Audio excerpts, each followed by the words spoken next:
gotta get shirts. You gotta get shirts or something. We got shirts coming out. They're pretty cool because it's like a distressed ink kind of thing, and so it's the logo, the not so anonymous, the NSA. Yeah. And then on the back, it just says like a bold print up and down, "My story saves lives." Oh, that's cool. Yeah. I've listened to your stuff. You're pretty good at this, so. I have no fucking idea what I'm doing. Can If I it makes cuss? you, I've yes, heard you cuss twice. So you can go try. fuck if you want. Sarah, first of all, thank you for doing this. I really appreciate you because we were talking before and like this is not in your comfort zone, No, right? Nope. Speaking in, which is funny, right? Speaking in front of large amounts of people. Okay, no problem. But no problem. This is different, right? Yes. So I know you because I know your husband, Mm-hmm. right? And anytime your name comes up in the circles that we travel in, everybody just has glowing, amazing things to say about you, right? And so I was super excited. This podcast is brought to you by our friend and realtor, Naomi Townsend with Keller Williams Property Teams. She'll help you in every step of the way, whether you're buying or selling a home, commercial property, mobile home, or even a vacant lot. In the last few years, she's helped hundreds of families buy their dream homes in the Central Valley, Bay Area, Monterey, and even the Sacramento area. Check her Zillow profile where she has a perfect 5-star ranking. She is also bilingual in Spanish.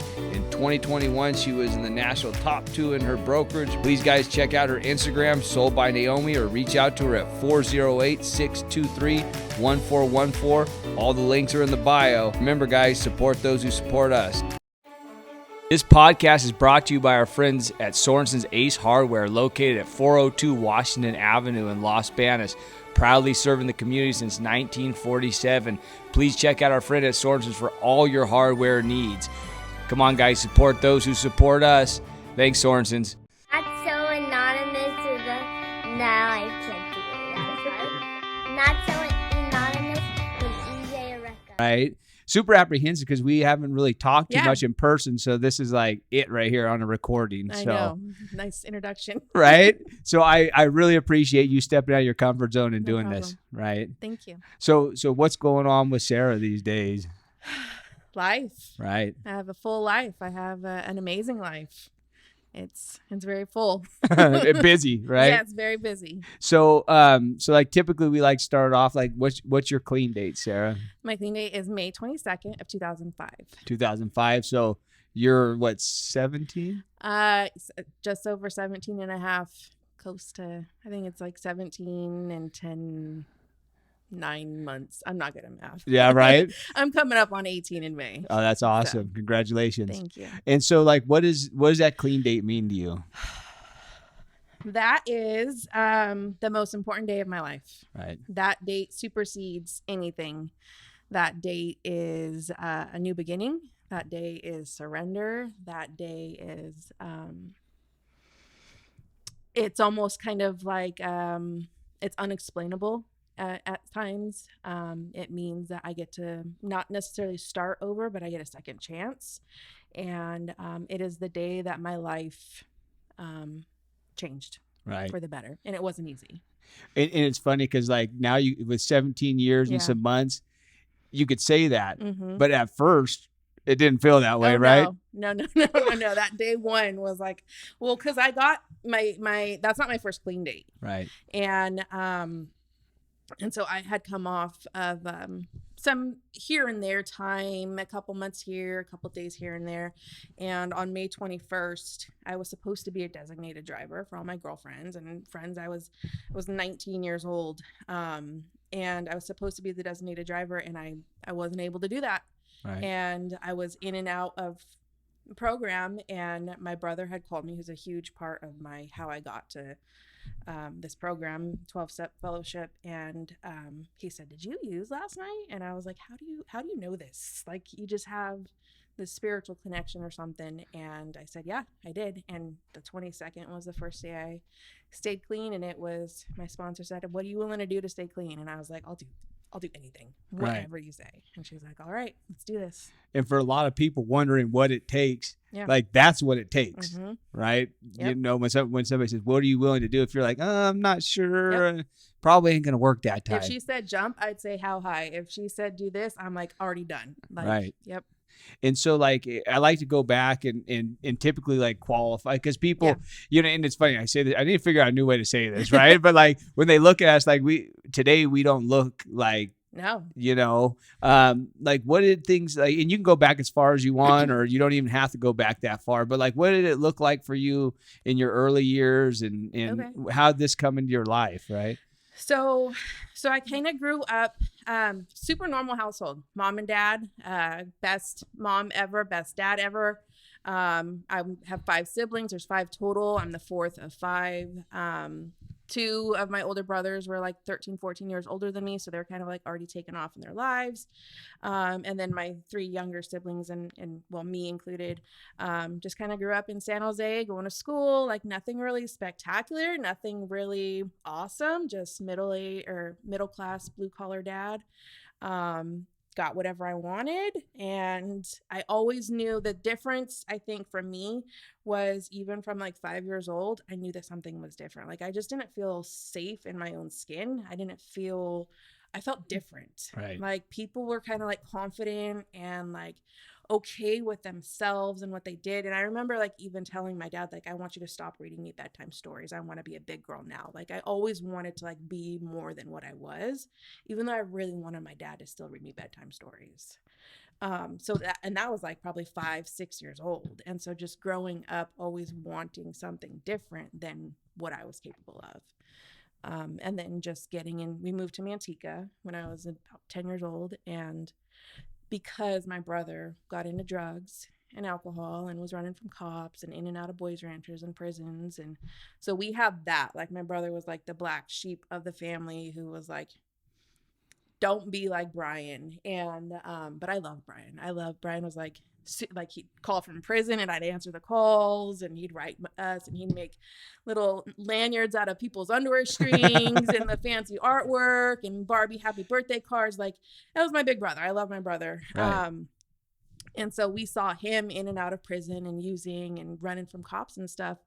So I saw what that was. And when I started using, I just wanted to fit in. I kind of just wanted to like, all my friends are doing it. Like, let's do it. Right. And then that was like the smoking pot, drinking, having fun. That was all fine. But then once I got into like the harder stuff, did I say like what I did? Like, yeah, it doesn't matter. Okay. So I was just smoking pot, drinking and having fun, good times, going to parties and stuff like that. And then once I think I was like 14 or 15, I started smoking crystal meth. And that was like, I'm in love. Right. Never felt this feeling before. I didn't feel like Superwoman or anything like that, but it just like, it did something inside of me. I was able to like get more done. I felt beautiful. I felt skinny. I felt like I have all the time in the world because I'm not sleeping ever. And I was in love. I was totally in love. So it's crazy because you talked about, and I think it's the same for a lot of us. Like you feel so out of place until you introduce something into your body. And then all of a sudden you just feel like, boom, right? And for me, I always remember the first time I used cocaine, right? And it's funny, the guy that I first used cocaine with is the guy that drove me to rehab, right? It's funny how that works, right? And I had awesome though. It is really cool, right? And I owe that guy a debt forever, right? And I had that Superman feeling though. I just feel like I'm like this, and then forever chasing that one. Yeah. Right. You're never going to get that back. That's what I've learned is you're never, as many times as you want, you're never going to get that first high back. Yeah. And so like, at such a young age, right, trying crystal meth, I got to imagine things spiral. You can't really hide that at 14, right? No. And I think I was closer to 15 or 16. I know I was a sophomore in high school. Right. So I think I was 15. Drinking, smoking weed, 14. But once that crystal meth started, and then the ecstasy, and we didn't have like fentanyl and mollies and, we had ecstasy, cocaine, stuff like that. And I dipped and dabbled in all that stuff, but methamphetamine was it was crank back then. We had crank, the smelly shit. And then later on crystal and stuff. But that was, it was not easy. I was young and I had to do a lot of things that a 15, 16, 17-year-old should really not be doing. I think of my kids and I think of my nieces and stuff like that. If my heart would break. Sorensen's also has a Modesto location located at 1433 Coffee Road. Modesto, true value for all your hardware needs. For all of our people out in the Modesto area, please support those who support us. Thank you. Right. So, Well, it's crazy because you talk about, like, as you get older, you gain perspective, right? And having kids changes all that, yeah. right? You look at them through your lens, and it's like at that age, I was doing some wild stuff, right? But it doesn't make it acceptable for them. Agreed. Yes. To have any sort of bad. Just because I did it doesn't mean you get to do it. Right. And that's the kind of stuff we get to learn in recovery today, is like these boundaries, right? Just because I did this doesn't mean you could still not use and get D's on your report card, and that's okay, right? I'm not parenting out of guilt today. So, we're not. Right. And so like now, moving forward, I mean, how long of a run is it before you find recovery? I mean, it was a very short run, but it was long enough. Right. So the book that I read out of, it talks about each of us have different tolerances for pain. Some of us had to go to greater extremes than others. And so that's kind of my story.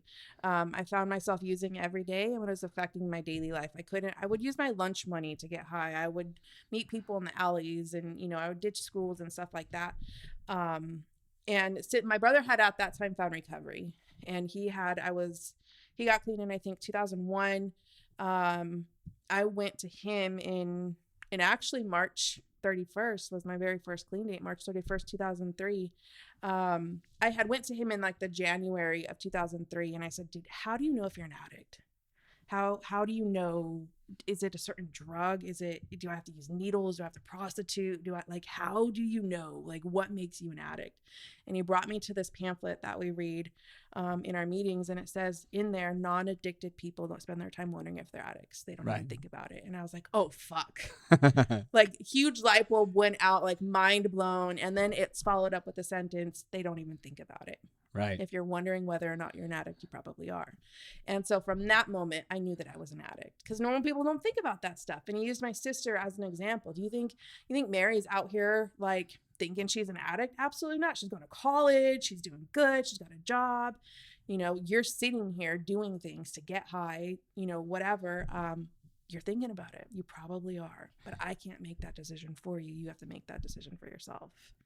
So on May, I used to write and journal and stuff when I was using, and I had wrote in a poem in March of 2003. Dates and numbers and stuff are big for me, and I wrote, like, God, like, help me. I can't do this. I can't stop using. I like it too much, but I don't know if you've ever like loved something so much and hated it at the same time. Like, I just know that this is killing me, but I'm so afraid to not have it ever again. And I wrote that in a poem, and my brother saved me again. He needed to use the car for something, and I met him. I had just gotten high. Like, I just took a hit, and I was like, he's not going to notice. There's no way he's going to notice. Not at all. And I met him at a Kmart, and I opened the door, and he's like, you're higher than a kite. And I'm like, I'm not high. He's like, Sarah, you cannot con a con artist. Right. And I'm like, I don't know what to do. So he told my parents. So my very first clean date in the program that I'm in, we don't like measure different clean dates or anything like that. I have one clean date. But March 31st of 2003 is when like I was introduced to the program and getting clean and what am I going to do with my life? I have a decision to make. And from that point forward, it took me from 2003 to 2005 to like come in here and be like, I'm done. I'm done playing with you guys. I'm done trying different things. I'm done. What do I got to do? So like, I mean, many of us use in denial for so long, right? It takes something super jarring. I mean, is there a certain event or something like, or a mind state that you can pinpoint to like the pivot point of like, oh, this is all good, right? I'm enjoying this, to like, I got a problem. There was no like red light indicator. I just knew, I knew that I was doing things like, I was raised in like a very traditional Catholic home where, and my mom taught me like morals and values, like be mindful of like, the people who, like, if somebody gives you a funny feeling, like make sure you're like aware of that. And, don't put yourself in certain situations where you might feel uncomfortable. And she taught me those types of values when I was younger, while using those feelings completely went away. But I would have what I call moments of clarity. And I would use, and then I would have this like almost like a flashback in a sense, like, Sarah, what are you doing? What are you doing, Sarah? And then I'd look in the mirror and I'd be like, I don't even recognize, like, what are you doing to yourself, Sarah?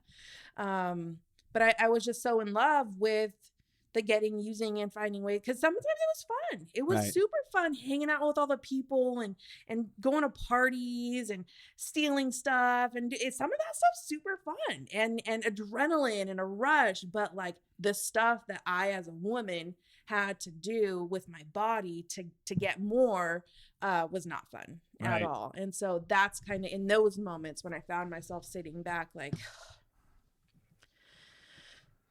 you got a problem. Yeah. You got a problem. When you can't shake the shame and guilt anymore. When you can't get rid of that feeling, no matter how high you get or how much you get, you can't get rid of those feelings. Yeah. And that's and it's so crazy, like, getting clean and having like a brother in recovery. Right. So, I mean, what does that first stint look like? That I got a problem, and then you got someone that says, hey, well, I can help you. Right. And then you go in there, like, did you go in there brimming like, I'm going to do this? I mean, what did that look like for you? It was super scary. And I don't even know. That's a great question. I've never even thought about that. I'm very fortunate. Right. I'm very fortunate to have my brother in my life at that time, because I kind of think of him as like a security blanket for me. He protected me because there's, I mean, not everybody in recovery is in recovery. I'm a firm believer of that. That's the truth. I believe that there's a set of principles that I live by, and the steps and traditions and things. And so not everybody does that. And I was very fortunate to get in with my brother, who was in line with those principles, who kind of showed me. But it also had its disadvantages, because if my brother didn't like you, I didn't like you. Right. And if you didn't like my brother, I remember a few conversations with people, because my brother was loud, and he like, you could see him from a mile away. You could hear his laugh. He was very obnoxious. And there were people who would sit there and talk bad about him. Can you believe he talks like that, and cusses, and just, and I'd say, oh, who you talking about? And they'd say his name. I'm like, oh, that's my brother. And they're like, oh, fuck. But it's, it wasn't easy, but it was a blessing. Right. So I got in, I got a sponsor. I did, he said, go to meetings. I'll take you to meetings. He took me to all my meetings for probably my first 9 months. He got me my first car when I had like 6 months clean. He really, really supported, like, he was the one out of everyone in my family. And I have a very supportive family. I kind of keep my recovery and family separate, because I don't want to like intermingle the two. I bring my recovery home, but I don't really share everything with them unless asked. But my brother was the one person out of all my family who understood. So he understood how I could sit on a couch in a room full of people and still feel so alone. Or how that one comment like set me into a downward spiral, or how that one look that you didn't mean to give me that look, but that it just triggered something inside of me that made me feel a certain way because of a defect or whatever it was. He understood all of that stuff. And so he was a very inspirational person, and I could just tell him everything. Right. And just getting in with a sponsor and doing what was suggested. And so how long did that first stint in recovery last? The first stint, 2003, 1 month. 1 month. 1 month. I ended up getting pregnant with my first son, and he, I ended up using while pregnant with him. I smoked pot while I was pregnant with him, and I had him, and then I continued to use shortly after him. I tried some other stuff after I had him, and I had gallbladder surgery after I had him. That got me on pills, and so I struggled for a little while being a mom. I finished high school at that time, and then I came back, I think, in 2004 for a few months, and then that's when I got clean for good in 2005. Right. I get it. Right. And it's funny because my first stint in recovery, I don't even consider it a relapse. Neither do I. Because I didn't even do any recovery. I agree. Right. I was just there taking up space for like 2 6-month stints. Yeah. Nothing's changed. Right. And then I can't even say, and I give people the utmost credit that immediately get back and give it another try.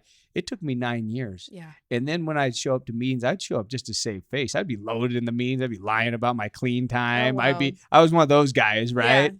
And eventually they just kept loving on me and telling me keep coming back. Coming. Right? We love you. As people were cutting me off in life, the people in recovery kept telling me keep coming back. We want you here. Just stay. Right? Yeah. And I didn't get that, So and I got to experience. I got to assume that you, even though you were doing what you were doing, you probably developed a pretty strong, group of people around you with your brother and others. Like, what did that look like? How did the people in recovery treat you from 2003 to 2005? I wasn't coming around a whole lot. I was around for like the month. And they welcomed me. I was young. I think I was, I had my son at night. So I was 18 when I first came in the rooms in 2003. And I was young, and it was different to be young in recovery at that time. There wasn't a whole lot of young people. There's a lot more young people now, which I'm really grateful for. So everyone was a little bit older than me. It was cool though. I was Brian's little sister, and so nobody really fucked with me. So it was cool. And I was so proud of my brother because my brother was clean, and I had seen him, and a lot of it was focused on like, I'm glad to be here with my brother type thing. And I'm glad that I'm not using, but it was also, I remember my first few meetings saying, my name is Sarah and I'm an addict, and just crying. Right. Like just bawling, like that acceptance of fuck. This is what I've made of my life, right? I'm an addict. And it's so apparent, like even with 17 years clean, it's so apparent in many other areas of my life. Like I'm always going to be an addict. I just have tools and resources that I get to combat it with. Right. And like for me, I feel like me in life, I'm like one of those garden hoses where you plug up one hole and then another hole shoots up over here, right? It's like, oh, yep, it's still here, right? Not going anywhere. And so you touched on it at the beginning. So you come back in at 2005. Like, how did things shift from 2003 and 2005? And I get always, a young mother in recovery. Yeah. Man, like that's amazing. Not easy. And motherhood, I was talking to a sponsee earlier. Like, I'm not a natural mother. Nurturing, affectionate. That's not in my nature. I have to force myself to be that at times. So when I came in, I got a sponsor. That sponsor didn't work out. And I had talked to my brother. He was the one that I went to for everything. So he is like a huge part of my first few years clean. Best friend. I just told him everything, and he would talk to me about everything. I bounced everything off of him. And I said, I'm thinking about changing sponsors. I don't know what to do. And he said, there was a convention going on in we call it NorCal, and it was up in Sacramento. And he said, okay, I want you to go to this convention. There's a Friday night speaker. I want you to listen to the speaker. And then after the speaker, go up. There's going to be this African-American lady. She's real big, like big, heavy set woman. She's really, really short. And this is her name. And I want you to go up there, and I want you to tell her you're Big Daddy B's real little sister. And because, in our program, we're like, that's my sister, that's my brother, that's my, but this is, tell her you're my real sister. And so I went up to her and I said, I think you're the one I'm supposed to meet. My name is Sarah, and I'm Big Daddy B's real little sister. And she just wrapped me, and she held me, and she rocked me, and I just bawled. And that was I think it was Easter weekend in 2005. And I just melted into her, and I talked to her every day after that. And she invested so much time in me. I'd call her any time of the day and she'd answer, and we'd spend hours on the phone, and we'd read literature together, and she'd answer my questions. And what about this? Well, what about that? And she just spent so much time and energy into me that I was like, all my prayers are answered. I have what I need in this woman. And I have to say that she has lost all that weight, because I shared that one time, and she said, you forgot to say that I lost all the weight. So I make sure that I put that disclaimer in there now. She's still in my life. She's still my sponsor today. We did split ways for a few years, but she's still my sponsor, and she is the longest relationship that I've had in my life, the longest, healthiest, aside from like my mom and my family and stuff. So It's beautiful. So like, can you explain like that hug, Oh God. right? Like, because in certain people get I hugged Larry, right? I interviewed Larry. Uh-huh. He gave me a hug, and he told me, "Is this uncomfortable yet?" I'm all, no, not yet. He's like, "All right, we're gonna go a little bit longer, Yeah. right?" Right? Our literature says sometimes a loving hug can make all the difference in the world. Right. And that's what that hug did for me. It felt safe. It felt comfortable. I hadn't felt comfortable with anyone except for my brother.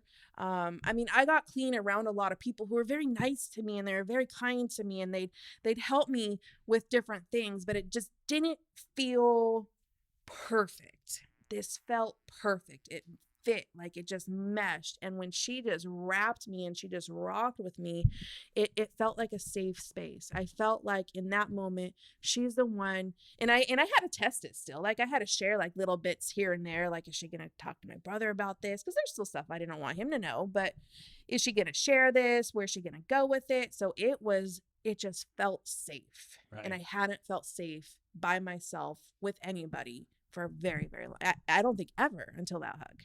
So like at that moment, did you know like that this recovery is for me, or like are you still doubting it? Like, I mean, that's what I'm always super interested to touch on with people too, is like the time in recovery, like when you figure out like this is for me. Right? Oh, I was for sure doubting it. Yeah. I was still hanging out with everybody who used.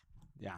So I was like, I had one foot in going to meetings and hanging out with people in recovery, and I had one foot still hanging out with all my friends who I had partied with. Because like I said, like I came in here young, so all these people I went to high school with, you know, they were starting to get married, we're starting to have kids. Like I love these people, and I don't want to like leave these people. They kind of supported me through all my crazy addiction stuff, and now I'm just saying like, screw you, I'm gonna get clean now. Like I felt horrible about that. I love these people, so I wasn't comfortable. I was like kind of teeter-tottering, and so I would go to, and my sponsor lived in Sacramento at the time, and I was out in Manteca, so it was a long distance relationship that I had with her.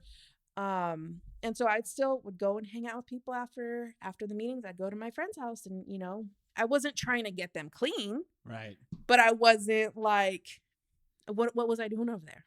Right. You know, if I'm trying to stay clean, you have to change your people, places, and playgrounds. Why am I going to the houses that I used to use at? So it wasn't until I was supposed to be the designated driver a few months later on May 21st. That's when I was like, we're done. Right. We're done. Well, and it's crazy how like a lot of us in our story, you know, we could tell people this is the perfect way to do it. Mm-hmm. But this is how I did. And, yeah. And I never share with somebody that's new exactly how I did it. Oh, no, yeah. Because the way I did it would probably get a lot of people loaded. Yeah. Right. And so, you know, but you learn from experience. Mm-hmm. Right. And so, like, how did you make it out of that? By grace. Yeah, right. Grace and a higher power and perseverance.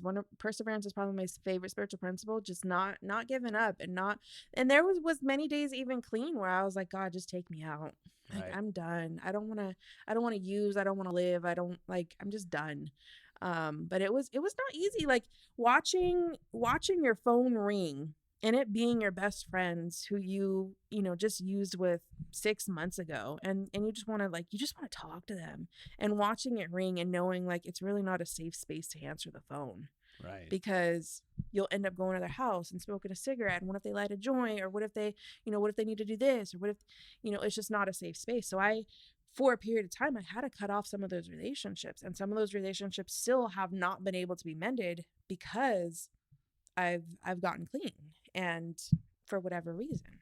Yeah. Coming to accept that. Well, especially like at like 19, 20, mm-hmm. like the FOMO, the fear of missing out. Oh yeah, right? For sure. Because that was when I first got clean. I was like 20 years old, and it was the same experience. I went there was no young people in there, right? And it came down to the day where I was just like, I'm just not done. Yeah. Right. And I knew I wasn't done, but when I was done, You're done. I knew I Yeah. was done, right? Like you don't end up at the Salvation Army in Stockton if you're not Normal- done. And that's what I like to share with people is like normal people don't find themselves listening to these podcasts. Right. Like if you're listening to this, there's probably a reason why this came up on your feed. Normal people don't go to 12-step meetings. Normal people don't have to go to treatment centers. Normal people don't have to do the things that we do as addicts or alcoholics or whatever you fit in. So take advantage of the resources or the tools that you've been provided. Right. And you know what's crazy is I have like the wildest audience, right? I have so many people that come up to me that you wouldn't think that are listening to this, Oh, right? cool. And I think more than anything, like what you've done in your life can translate to the school teacher or something else, because it's the drugs is only a symptom of Very small symptom. Right? It's the most obvious symptom. Exactly. Right. This is a people program. Yep. Right. We're working on our spiritual well-being and trying to be, and in a lot of ways, I think as a result of our broken pasts, we end up being amazing people because we're constantly working on all the deficits in our life. Right. I heard a quote a long time ago. As an addict, we have to work twice as hard to be half as good. Right. So I don't know if I necessarily believe it all the way, but somewhat true. You know, in a lot of ways, you almost have to do everything perfect, not because of you, because of the outside stigma. Perception. Right. Like if somebody goes through their life, you know, and they're using, but they're, you know, in everybody else's eyes, a productive member of society. And they never admit they have that deficit. Nobody looks at them twice. But as soon as you say, I'm an addict or I'm going to rehab, you know, people all of a sudden. They're holding their purses. They're like making sure their medicine is locked away. Yeah, it's crazy because the biggest resentment I had coming out of treatment is all the people that were like patting me on the back when I was using. All of a sudden they're asking me, are you okay? And I'm like, motherfucker, you never asked me if I was okay when I was all loaded. Yeah. I'm like, why are you asking me? You don't care. Okay You don't now? really care. Yeah, right. And that was something I had to get over. Yeah. It took me a while. Right. It took me a while. But you know, so like now that you're in this recovery process, like what are the things that are starting to change in your life? Like what are the significant things that you're getting back or even like feeling about yourself? Yeah. You know? In 2005, when I first got clean. And even through the first year, 2 years, like what does that start looking like for you? So my first year was super easy. It wasn't difficult at all. And I think it was because I had a little bit of time here and there. And the hardest thing was the friends from high school and the childhood friends that I grew up with. That was the hardest. But once my sponsor was so good at like teaching me tools and tricks, like get a watch.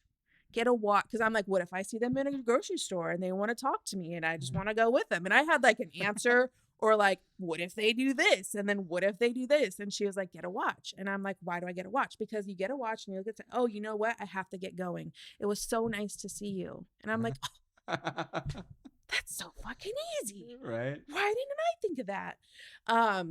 Simple. Like if you're stealing from Walmart, don't go to Walmart.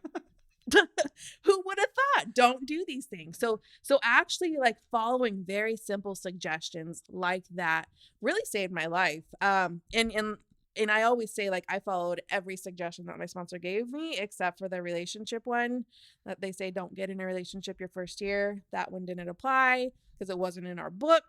And you know, you can't tell me what to do type thing. So that was the most difficult thing. I still struggled with low self-acceptance, low self-esteem, and wanting to be needed by another person and having that fill the void. I didn't understand that at that time, at 1-2 years clean, I didn't understand that I truly had this void inside of me that was just gnawing for like, feed me, fill me. I don't care what it is. Sex, drugs, shopping, hair dye, makeup, plant, whatever it is, just feed me because I can't be having nothing. Right. So I went to relationships and I spent a lot of time jumping from relationships to relationships to relationships, trying to fill the void. And as long as he would tell me you're beautiful or I want to be with you. And a lot of my 17 years is, well, the last probably 10 hasn't been so much, but the first 10 was really a lot of who's my victim and, or who are you going to volunteer to hurt you?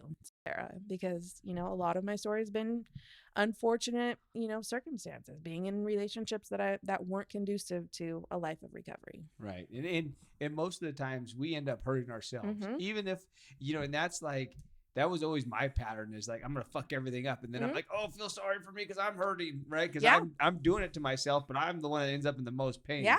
Or actually, I shouldn't say the most pain that I could feel, right? Yeah. Because I'm only feeling my side of it. It took a long time to realize That you're hurting people. that I'm hurting everybody Mhm. around me, right? Yeah. And so like now, like what keeps you like in this recovery process?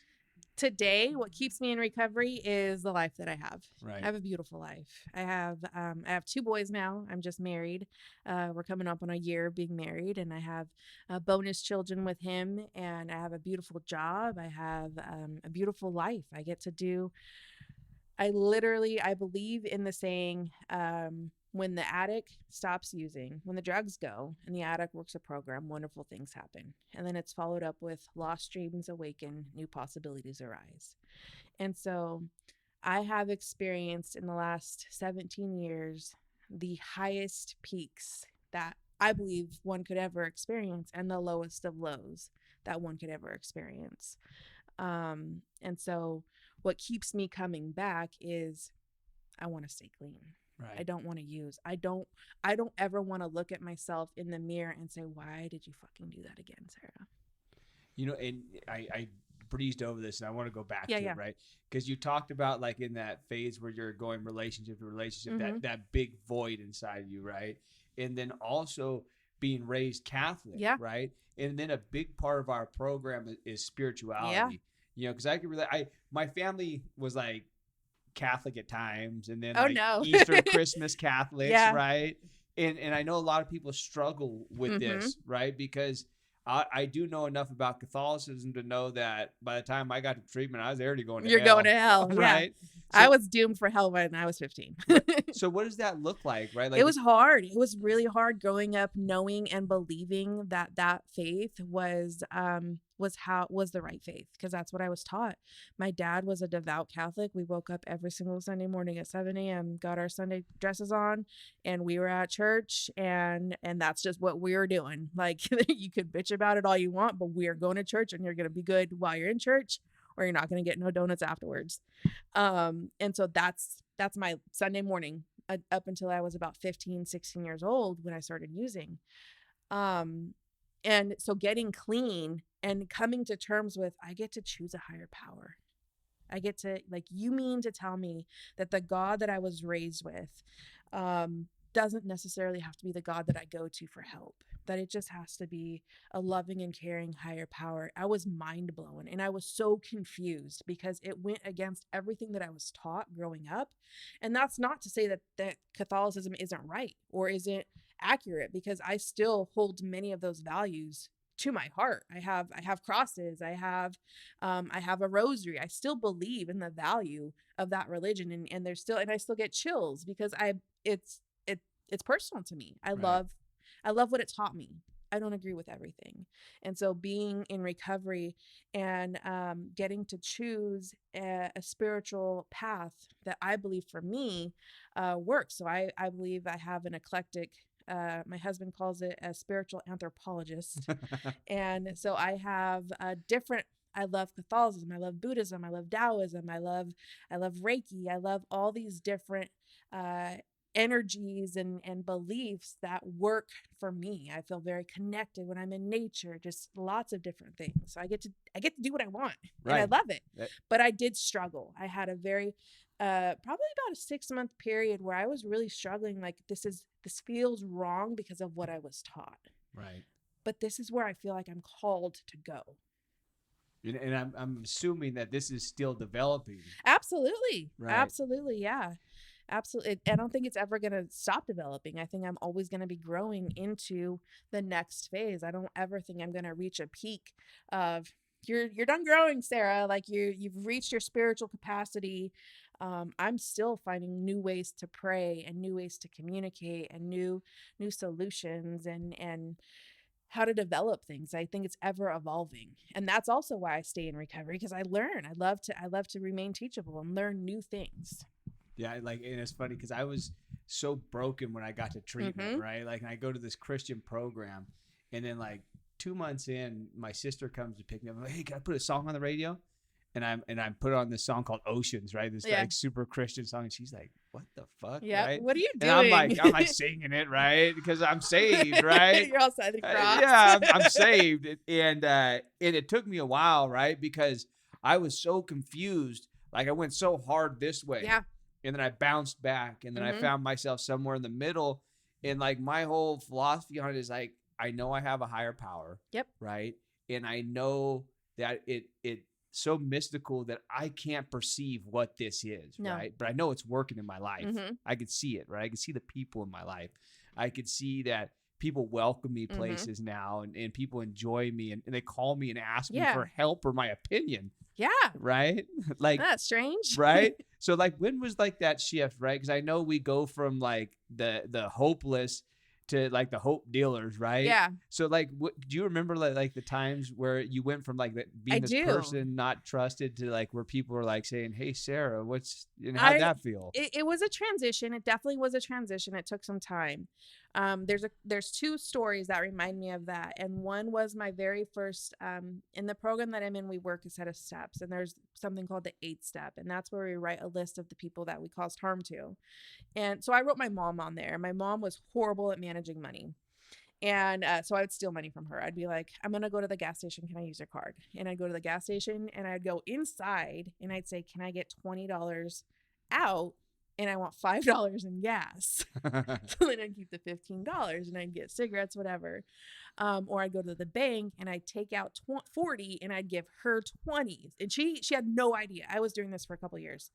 So when I got clean, I wrote that on. My sponsor was like, how much do you think you stole from her? And I'm like, I mean, $20 once a month-ish, maybe like $500. I don't know. I did it for like 2 years. So we just came up with $500. I got my income taxes for the first time ever. And she said, okay, you're on your 9th step now. We're going to make some financial amends. I'm like, what the fuck is that? And she said, you need to get a money order because if it's cash, she'll just give you the cash back. If you write a check, she just won't deposit the check. You're going to get a money order because you can't, once it's on a money order, there's no returning it. And you're going to give it to your mom and you're going to say, Mom, I want to apologize for the money that I took from you. And here's the money that I took that you had no idea that I took. And she was like, we were out in her backyard and she was watering the lawn and I was so nervous. And I was just like, Mom, can I talk to you? And I gave her the money order and told her, this is what I took from you that you had no idea. And I'm like, why do I have to apologize for something that she doesn't know that I did? First of all. Second of all, it was one of the greatest feelings that I've ever felt. I finally like owned up to some things that I did. That's what I think integrity, one of the meanings of integrity is like, it doesn't matter if you know that I did it or not. Like I wronged you and I did it right the wrong. So from that moment, my mom was like, I've never been more proud of any of my children than I am of you in this moment. And so that was kind of like the starting point of like building people's trust back. Like, I can do this. I apologize to my sister for doing things. I apologize to my family. Like, I really loved that first 8 and 9 because I was able to make those amends and say, like, watch me. Just, if anything, if you don't believe me, just watch me. Like, I'm doing this. And the other thing was, I remember driving. I went to school. And I'm very spiritually connected with like music because I had a really hard time with the whole God thing. And I would pray and I'd be like, God, if you're up there, put my favorite song on. And then I'd hear the song and I'm like, oh, fuck. This stuff really works. Holy shit.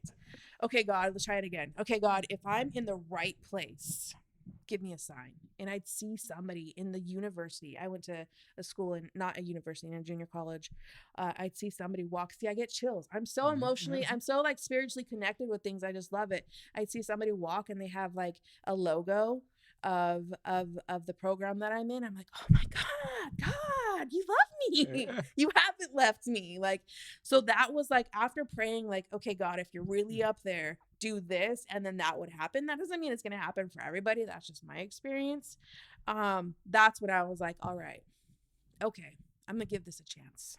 Like a solid, thorough. And I had already done like a solid, thorough chance, but that was when I was like, my evidence. Right. So I'm assuming that you did some damage in Manteca, and then you got clean in Manteca. Like, what does that look like? Because Difficult. Manteca was a small town at that time still, right? Yeah, 2005. Yeah. I think, and that's some of the suggestions that my sponsor would give me, because I'm like, how do you drive by? There's one main street in Manteca. I drive by the house that I did all this damage at on the way to the meeting, and my sponsor would say, drive a different way, go the other way, or you know what I mean? And I'm like, because I would literally drive by that street and I'm like looking, and I don't care what you're doing. I just want to be nosy, partly, but like, are you guys still hanging out? Is everybody okay? And so I just had to stop driving down that street. Yeah.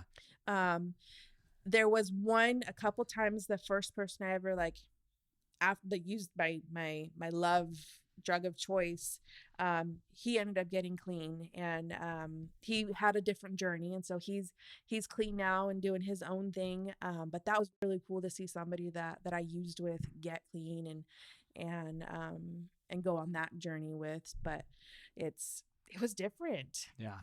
Well, I get different. It. You're like, Los Banos is a small place. Yes. You know, and it's like, I had to get out, right? And I give people the utmost credit that go into the rooms, get clean and stay in their town, because I was so entrenched, you know, like I know everybody in town, and I almost became like Otis, right? Like, you know, from Andy Griffin's show, like everybody knew fucking EJ could fix you up with something, right? You know, like, and so I had to remove myself for a long period of time. And so like, when I hear those stories, you know, and you see people get clean and stay clean. It's possible. Right. And that's what keeps me coming back too, is like, I don't go to a particular church. The meetings we go to are my church. Yeah. I see God move in that room. Oh yeah. Right. Does that still get you up when you see somebody in there? Like, can you explain like what that does for you? So what really gets it for me is when the light bulb clicks, when you kind of see, the person come in and they're like, they're beaten and they're broken, and you see them keep coming back, and you see them keep coming back, and their light is dim, and then one day they come in and they kind of got like a little smile on their face, or they have a book in their hand, or they ask you, how was your day, you know, things like that, or when you take them out to dinner afterwards or coffee, and they're like, I don't have any money. We didn't ask you if you had any money. Just come with us. Come hang out. And then they get the job. Like, seeing that growth and that journey really like just warms my heart. I just love seeing people have their own journey. I love the light coming to people's life. Yeah. And that's what, like, you know, it's funny because I see, I don't know, this is just my opinion, right? Like, I see people doing better work in the rooms of recovery than in churches a lot of times. Yeah, right? I agree.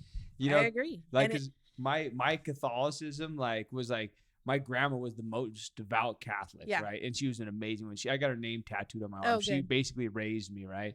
But she'd be in church like 5 days a week, right? But then you go into her kitchen, she's got the Chippendale guys up here, and she's drinking Budweiser all the time. And then she's on the Golden Agers bus. Like, she was an amazing woman, right? And, you know, and so like I was just confused. Yeah. Right. Until I met you guys. Right. And then I'm like, oh, it all made sense. It was like people there's, and I'm big on the literature. I got clean. My brother read me the literature. That was the first words that I heard when I knew that I was an addict. But there's something, so a lot of my story and my experience comes from the literature, because I believe it. And it says, in one of our books that, the one thing that we have is credibility. And so I know through empathy, the places that you've gone, you know, where I've gone through empathy, because we feel it. And so we have that identification where we just know, we know the pain and desperation. We know the willingness. We know that when desperation meets willingness, amazing, beautiful things happen. Right. And that's what you felt in that hug. Absolutely. Right. And absolutely. And I think that's it for some people, is because you don't have to speak any words. Right. And at this point in my journey, I can get lost in the moment, and I need to be reminded how big of a deal that was for me, so I can give that to somebody else. Right. Like, and so, you know, is there anything that we didn't touch on that you want to talk about too? I don't know. I mean, I've had an amazing life. like I said a little bit ago, I've been to some of the highest peaks. And so what recovery has done for Well, me. what are some of those highest peaks? That's what I'm going to share. In literal terms. And so, I've been able to get a job, and I started as a receptionist, and now I'm a human resources manager. Awesome. So things like that, I'm able to pay all my bills. Like, what does a human resources officer they get do? to fire people and hire people, but they also do like discrimination claims and harassment claims. And I have a work phone where I have attorneys calling my work phone, or I'm calling attorneys' cell phones. And like, I'm like, you get to call attorneys, like, you know what I mean? They're asking you questions about an organization, really cool things like that. And Right.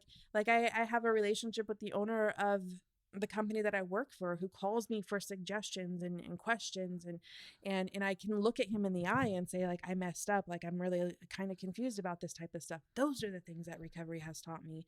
I have 2 boys. One of them, my oldest, is 19. He's special needs with Asperger's, and so learning how to communicate. And like I said, I'm not a natural mom. Right. Nurturing does not come natural to me. So learning how to parent a special needs. He's high functioning, thankfully, but it's hard to communicate with him sometimes. So I've had to read books. I've had to learn, how can I meet my son at his level? I can't bring him up to mine. How do I meet him where he needs? And he's excelling, and he just had an interview somewhere, and I'm like, it's just a conversation, bud. It's just a conversation. He's going out and applying and working and doing great things for his life that I've limited him because I think this or whatever. And he's proven me wrong tenfold. Right. And, you know, a 15-year-old learning how to be a parent to a child who was just like me. Right. It's not easy. No. And we just get to pray for him. But I've hiked Mount Whitney. I've been to Grand Canyon. I've done amazing things and seen the most beautiful sunsets and sunrises, and been able to get married and have a fairy tale wedding. Even highs, it's probably, my perspective is a little bit different in some of the highest moments were being able to be with my dad as he passed away of lung cancer, and getting to sit with him and be there with him. It was sad and unfortunate and grieving that pain, but being able to actually physically be there mentally and spiritually and physically was beautiful. Right. And then my brother, who got me clean, essentially, he made a decision to go back out, and being able to stay clean through my brother leaving the program that he taught me everything. He was the one who said, we don't use no matter what, Sarah, like no matter what, we don't use. And he went out, and I was like, how do you do that? Like, you're leaving me, like, you know, and being able to be there for him when he made a decision to come back for a meeting. And that was it. And then he ended up passing away, and I got to be there with him as he took his last breath. And those were the highest and the lowest moments at the same time. Right. Being able to be there as my brother took his last breath, and knowing that without him, I truly believe that my higher power picked me and my brother, one, to live together and have the same family, but he picked my brother to find this program before I did. And he was going to invest and get clean around a certain group of people who would welcome me and love me and nurture me, because my brother was going to have a different journey. And so I got to come in here and invest in myself and in this program and stay. Right. And now I get to help other people and myself. And somebody that hasn't been a part of that process of being around somebody passing away, they might be listening and be like, how is that rewarding? I know. And I get it, you know, because all of my grandparents besides 2, and I had like 8 grandparents when I was born. Yeah. Greats that's and a lot. everything else. It's a lot. Yeah. And they died in our house, right? And so I know that process, so I understand. It's a Catholic thing, I think. I think so, right? And so like that's the shift of perspective we talk about around here, right? Because when I got clean, I thought, you know, it's gonna be the most rewarding things when I finally get that Lambo, right? Like my right. you know. But for me, it's like watching my daughter get a citizenship Oh my award God, at school, yeah. right? Watching my daughter score a goal, Yep. right? Like these things Those are the most rewarding. yeah, that's like the best hit of dope Yep. you'll ever get, Ever. right? My son played football for many years, and sitting in the fans, and as the whole team would come out, and he'd be like looking around, and he just gives me a little head nod, like, oh, that just melted me. Like, that was worth it. Right.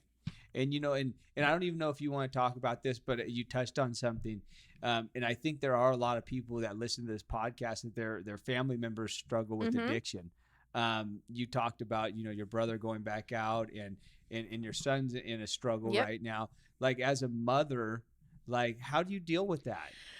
Lots of prayer, lots of acceptance, lots of I'm not going to make it easy for you to use. Right. My husband and I are both in recovery. We don't have alcohol. I got clean when I was 20. I've never been to a bar. I've never purchased alcohol with my own ID. Once I got clean, like, I stopped doing all that stuff. So we don't have alcohol in our home. We don't have that type of stuff. So it's not allowed in our home, first of all. And we're not going to make it easy for you to use. And so I'm going to teach you the way that I was taught through spiritual principles. If you steal, we right the wrong. Right. So he stole something from a store. I found out about it. I made him walk back into the store. He did some chores to work for the money. He paid for the item that he stole. We found, stuff, paraphernalia in their stuff. So hey, what's going on? So now we drug test. Right. You're not going to get you're 15, bud. You want to get your driver's license? I don't want to drive with somebody using on the freeway. So we're going to drug test you. You're not going to get your license until you have 6 months worth of clean P tests. I'm not. And at the same time, like, he's 15. I know, it's somewhat normal. And I had the mistake of stigmatizing myself and my children, of being like, well, I'm clean. I don't want my kids to be addicts like me. I don't want them to be like that. Those people who come and say, well, at least I knew where to go. I don't want that. And unfortunately, now I'm biting my own words, saying, at least there's a program where my kids can go. Right. If he needs help. Well, and it's so hard being a parent, right? And siphoning out what is normal kid behavior exactly and what is addict behavior, right? Because I know it's hard for me not to put my shit on my kid, right? And I have a 15-year-old kid, and there's struggles, man. Like, you catch him doing shit, and you're like, what? Yeah. Not you. You're the perfect one. I always told everybody that I was not going to have that problem with, right? And so I get it, and it's so easy because I've talked to so many people being in a small town, like, how can I help my kid? Well, you got to cut them off. You got to do this. You got to do that. And then when the shoe's on the other foot, it's like, man, this is like the most gut-wrenching thing ever. It's very humbling. Yeah, it's like a gut punch. And at the same time, I'm like so grateful he's not doing the stuff that I did at 15. Right? Yeah. But, it never feels good. I mean, you don't have kids to think, I hope they become addicts and use. I want my kids to be successful. I want them to have healthy, long, full lives. And, Yeah, and that's what and sometimes I always think like am I like too hard on them because of what I'm doing today, right? It's so hard, There's balance, and that's why we have a support group, right? It's hard to spot self-deception by yourself, so I always have to balance it. And my sponsor always says, well, she is who she's gonna be. Time to make the popcorn and watch the show. And I'm just like, ugh. And they have the freedom to choose. Right. It's hard for me to accept that sometimes. Yeah. So free will. Yep. Right. So, not always fun. So like before we close it out, right? Like, so if somebody's listening to this, right, and they might be struggling, with addiction, they might be pondering if they're an addict, right? Or they may be sitting there with a needle in their arm thinking it's all good, Like, what would you tell somebody out there right now, Sarah, that's hurting, I would say, if you're hurting, thank God that you're listening to this podcast. Right. Listen to some of the other podcasts on this channel. If you're hurting, there's help. Right. So find Google 12-step fellowships, Google treatment centers. Now it is more acceptable in society to be an addict or an alcoholic, or to have these types of mental health problems per se. It's a little bit more socially acceptable to have these, and there's a lot more treatment and resources available. So I would say definitely don't give up. Don't give up. As long as you're breathing, there's still hope, and I'm a firm believer of that. Find yourself a meeting. Get yourself a sponsor once you get there, and read the literature that's provided. And this is living proof, right? You can get clean young Absolutely. and stay clean. Absolutely. I've spent my entire adulthood in a 12-step program. This is the only way. I mean, I've been clean since I was 20. I'm 38. So Right. And your life is phenomenal. It's amazing. Right. Awesome. Sarah, thank you for doing this. Thank you owe so me much. You owe me a hug. My Yes. foot's stuck in the chair. Thank you. It was right. a pleasure. No, it was awesome. Thank you so much. Not so anonymous